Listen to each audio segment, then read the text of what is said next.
video, we're going to do another viewer slash subscriber request, and we're going to do a rewind review of Cloverfield.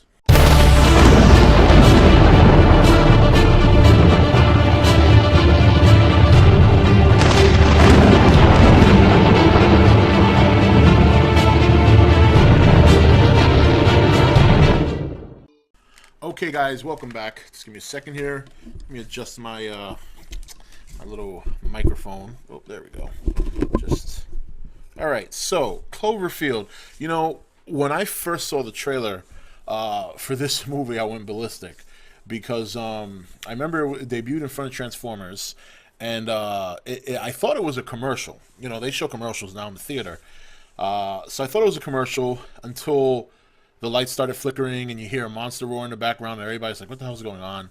And then the trailer ensued where the explosion and people running down the staircase, and then you hear the big roar, and then you see the Statue of Liberty head, and then it cuts off. Then you see the Bad Robot production, and then from that moment forward, it was crazy on the internet looking for, you know, all these different clues. People thought it was a Voltron movie. People thought it was Cthulhu movie. People thought it was, oh God, those are the two most common things. Or people thought it was another Godzilla movie.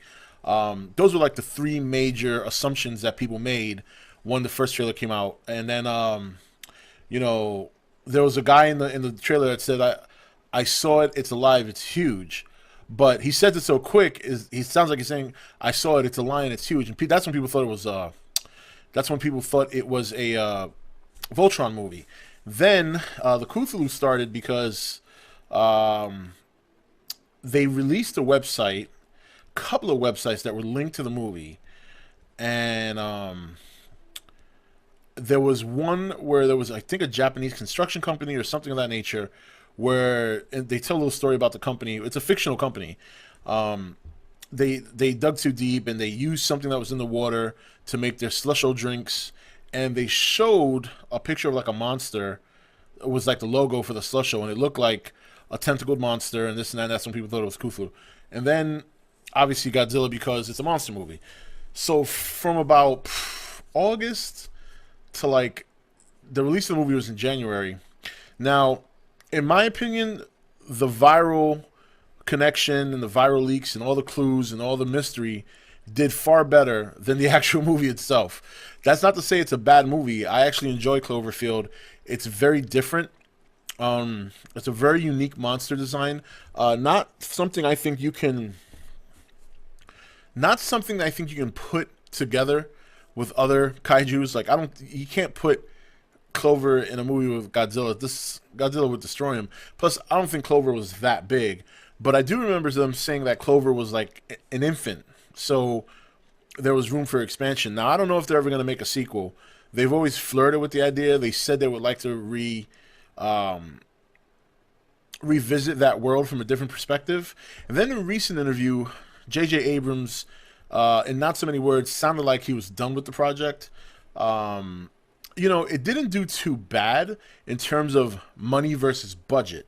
I think the budget for the movie was like $5 or $10 million, and they made about maybe 80 domestically, which that ratio is excellent. But when you consider the prices of the tickets these days, and even some of the more mediocre movies can crack 150 million, 100 million, it didn't really do that well. I think the biggest problem with this movie wasn't the fact that it wasn't unique and the story wasn't good, and I think it suffered from the camera. A lot of people don't like the live camera, found footage kind of stuff, unless it's done for certain movies. In a movie like this, where there are people running and going crazy and there's a monster, it doesn't really work too much because there's too much camera jumping. You don't get to see the monster as much as you like. And then after a while, it becomes a little unbelievable that in the middle of a monster crisis, somebody just happens to be carrying a camera the whole time and filming everything. I mean, there's a scene in the movie where T.J. Miller, he plays HUD, the guy who's holding the camera.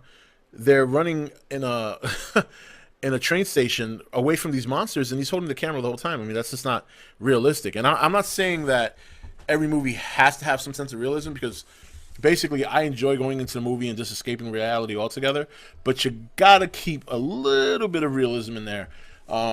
So I think that's what caused the issue for this movie as to people whether or not they liked it. Now, me personally, I liked it just because it was different. I like giant monsters, and for the times that you do see Clover, it was pretty cool. It was very unique design, very alien-like, and I think if they ever revisit this movie, they need to answer more questions. They need to stop the motion camera. That this doesn't work for a monster movie, in my opinion. It works for movies like Paranormal Activity or Blair Witch Project because there's not as much of that going on.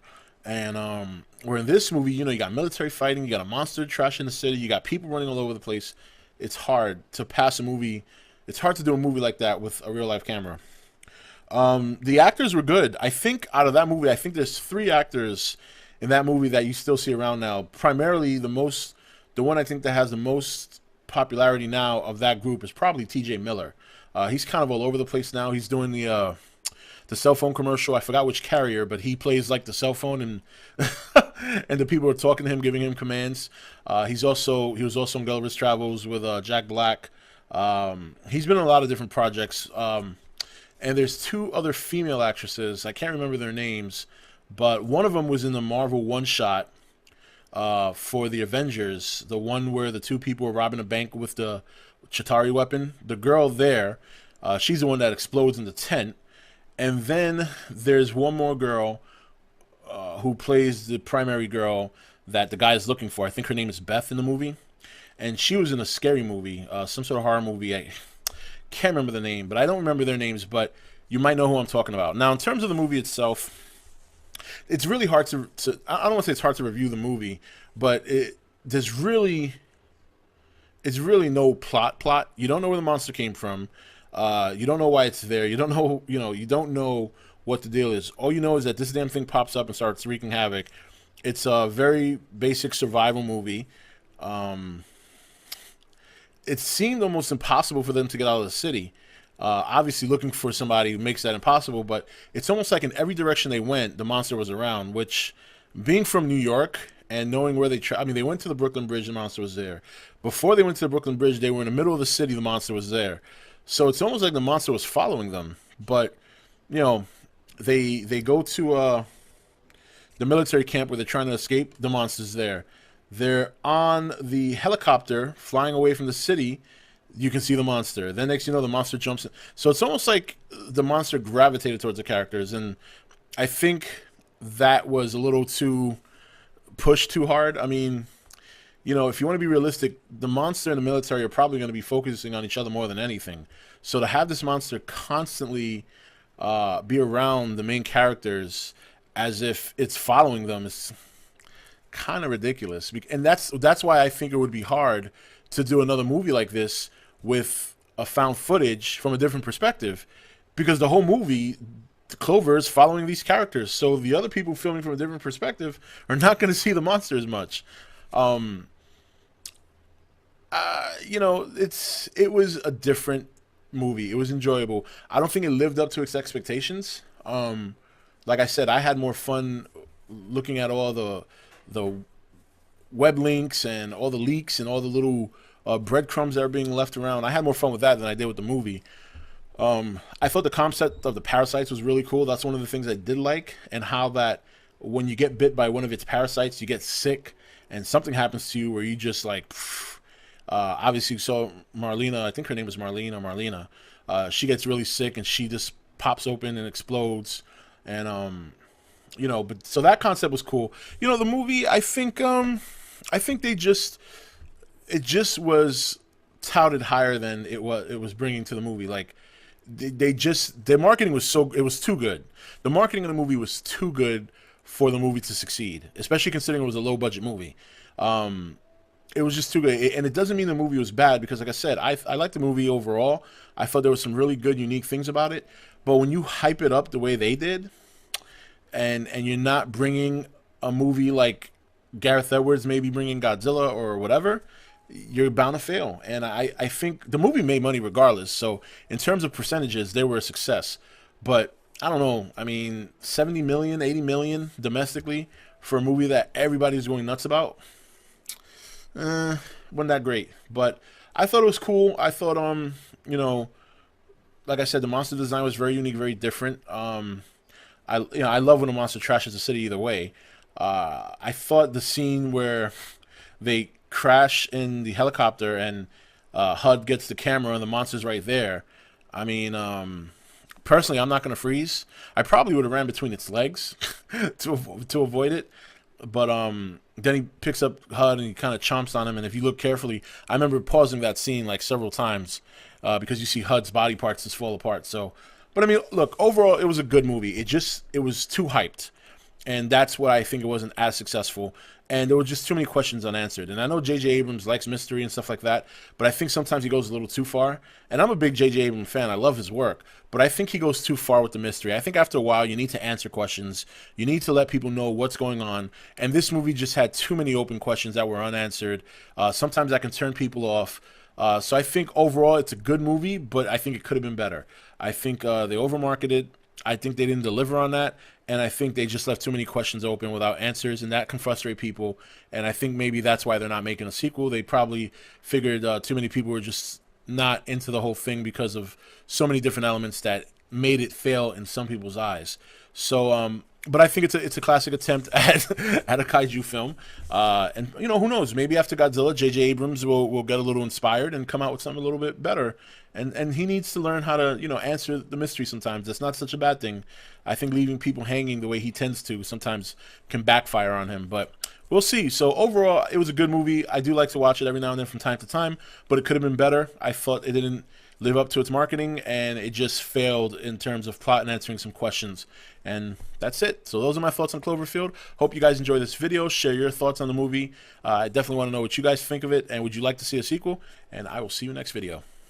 Hey guys, welcome to Entertainment Talk. I'm your host Rob, and this video we're going to do another viewer slash subscriber request, and we're going to do a rewind review of Cloverfield.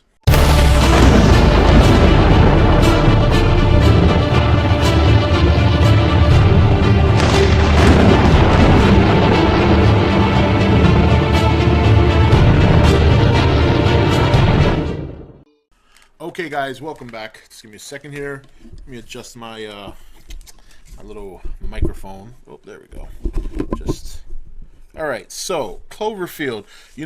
When I first saw the trailer for this movie, I went ballistic because I remember it debuted in front of Transformers, and I thought it was a commercial. They show commercials now in the theater, so I thought it was a commercial until the lights started flickering and you hear a monster roar in the background and everybody's like, what the hell's going on?